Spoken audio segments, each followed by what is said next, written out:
Railway hub Patna YouTube channel में आपका स्वागत है। यदि आप पहली बार विजिट कर रहे हो तो कृपया सब्सक्राइब, लाइक, शेयर, कमेंट तथा बेल आइकन को ज़रूर दबाएं, जिससे मेरा अगला नोटिफिकेशन आपके पास तुरंत पहुंच सके। फ्रेंड, हम लोग फिजिक्स की श्रृंखला शुरू की हैं जिसमें हमें आज पढ़ेंगे साउंड। साउंड फ्रेंड, ध्वनि ध्वनि तरंगे अनुद्ध तरंगे होती हैं। फ्रेंड, तरंग दो प्रकार के होते हैं, जो यांत्रिक तरंगे, अयांत्रिक तरंगे।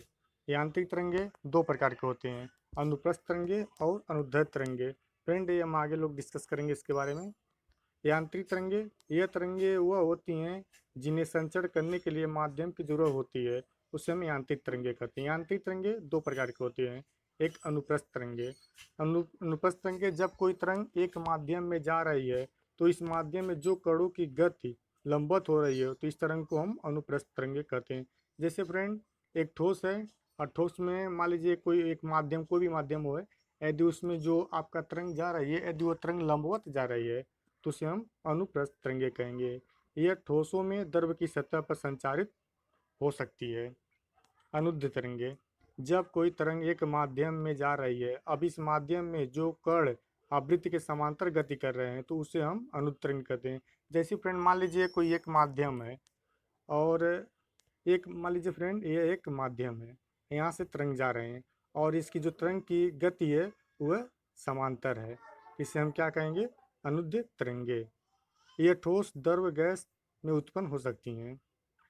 अयांत्रिक तरंगे, इनको संचरण करने के लिए माध्यम की आवश्यकता नहीं होती है। जैसे फ्रेंड, प्रकाश तरंगे, रेडियो तरंगे आदि, ये किसी माध्यम पर निर्भर नहीं करती है, निर्वात में भी गमन कर सकती हैं। ध्वनि की उत्पत्ति वस्तुओं में कंपन से होती है। महत्वपूर्ण पॉइंट, ध्वनि किसी भी माध्यम में भी गमन कर सकती है लेकिन निर्वात में गमन नहीं कर सकती, क्योंकि ये यांत्रिक तरंगे होती हैं। जो हम लोग पढ़े, यांत्रिक तरंग किसी भी माध्यम की जरूरत होती है, माध्यम पर निर्भर करता है।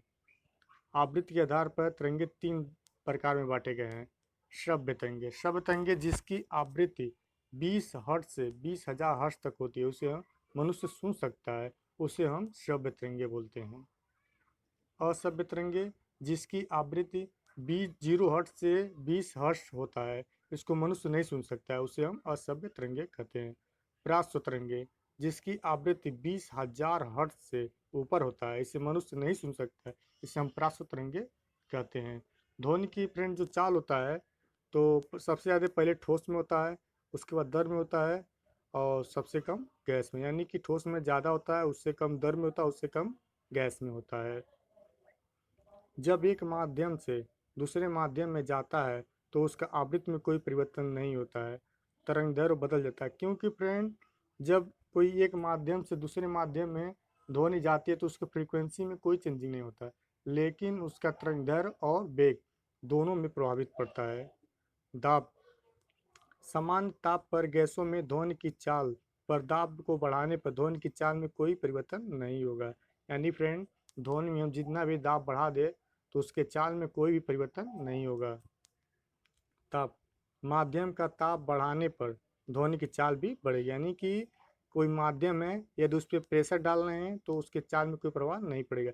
यदि आप ताप बढ़ा रहे हैं तो उसका ध्वनि की चाल भी बढ़ेगी। ध्वनि के लक्षण, तीव्रता, ध्वनि तीव्र सुनाई देगा। ध्वनि के मात्रक फ्रेंड हम लोग डेसिबल में नापते हैं। तारत्व, ध्वनि का मोटा या क्षीण होना किस पर निर्भर करता है? तारत्व पर निर्भर करता है। तारत्व ध्वनि की आवृत्ति पर निर्भर करता है, आवृत्ति ज़्यादा मतलब ध्वनि का तारत्व ज़्यादा है। डापलर प्रभाव, श्रोता श्रोता और स्रोत के बीच की आपेक्षिक गति है बदलती प्रतीत होती है, तो हमसे डापलर प्रभाव। जैसे फ्रेंड, मान लीजिए आप यहाँ पे खड़े हैं और यहाँ पे एक ट्रेन है, यानी इसके बीच में जो डिस्टेंस है, आज जो ट्रेन आ रही है आपको जितना आवाज़ सुना रही है, यदि ट्रेन जैसे जैसे आपके पास गति करते हुए पास और नज़दीक जाएगी, आपको जो है साउंड जो है आपको बदलता प्रतीत होगा। यानी ज़्यादा सुनाई देगा, आपके पास आते ज़्यादा होगा, जैसे आपके पास से गुजरता जाएगा तो आपको थोड़ा कम, मान लीजिए आगे निकल गया तो आपको थोड़ा सा कम आवाज़ होता हुआ निकल जाएगा। सोनार क्या होता है फ्रेंड? सोनार एक तकनीकी है जिसमें नौचालक जल के अंदर या सतह पर वस्तु का पता करने के लिए ध्वनि संचरण का प्रयोग करते हैं। यानी सोनार फ्रेंड नौचालकों में प्रयोग किया जाता है, जो अंदर के जल के अंदर को पता करने के लिए किया था। फ्रेंड थोड़ा सा हम लोग थोड़ा कंसेप्ट देख चुके हैं और थोड़ा बहुविकल्पी प्रश्न को हम लोग देखते हैं। जैसे फ्रेंड, मनुष्य को ध्वनि कंपन की अनुभूति किस आवृत्ति सीमा में होती है? यानी 0 से 5, 6 से 10 हर्ट, 11 से 15 हर्ट, 20 से 20 हर्ट। तो कितना होता फ्रेंड? 20 से 20 हज़ार हर्ट्स होता है। ध्वनि की तारतम्य किस पर निर्भर करता है? तो फ्रेंड हम लोग पढ़े अभी, आवृत्ति, तीव्रता, वेग, आयाम। तो क्या होता फ्रेंड? आवृत्ति। वायु में ध्वनि की चाल 332 मीटर पर सेकेंड से होती है। यदि दाब बढ़ाकर दोगुना कर दिया जाए तो ध्वनि की चाल होगी, कितना होगा फ्रेंड?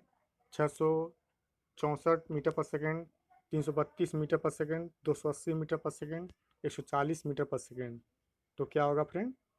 332 मीटर पर सेकेंड। यानी 332 मीटर पर सेकेंड दिया है, तो हम लोग जानते हैं कि ध्वनि के दाब बढ़ाने पर उसके चाल में कोई परिवर्तन नहीं होता है। यदि ताप को बढ़ाते हैं तो उसका चाल में परिवर्तन होगा। निम्न में से ध्वनि तेज यात्रा करती है? स्टील में, वायु में, निर्मात में, जल में। तो फ्रेंड क्या होगा? स्टील में। हम लोग जानते हैं फ्रेंड कि जो ध्वनि की चाल होता है ठोस में ज़्यादा होता है, उससे कम दर में होता है और उससे कम गैस में होता है। ध्वनि की तीव्रता मापते हैं? डेसिबल, बेग, अर्ग, कोई नहीं। तो क्या होता फ्रेंड? डेसिबल। मनुष्य के लिए मानक ध्वनि स्तर होता है, तो कितना होता फ्रेंड? 90, 80, 70 और 50 डेसिबल। थोड़ा सा गलती हो गया फ्रेंड, 70 नहीं, यहाँ पे 60 होगा। 60 डेसिबल होता है। ध्वनि स्वर का पिच निर्भर करता है आयाम पे, आवृत्ति पर, तरंगदैर्घ्य पर और चाल पर। तो क्या होता फ्रेंड? आवृत्ति पर। आवृत्ति पर निर्भर करता है। तो इतना है फ्रेंड। आज वीडियो कैसा लगा कृपया कमेंट बॉक्स में ज़रूर बताएं और अपने फ्रेंड में अधिक से अधिक शेयर करें, जिससे मेरा भी थोड़ा मोटिवेशन मिल सके। धन्यवाद।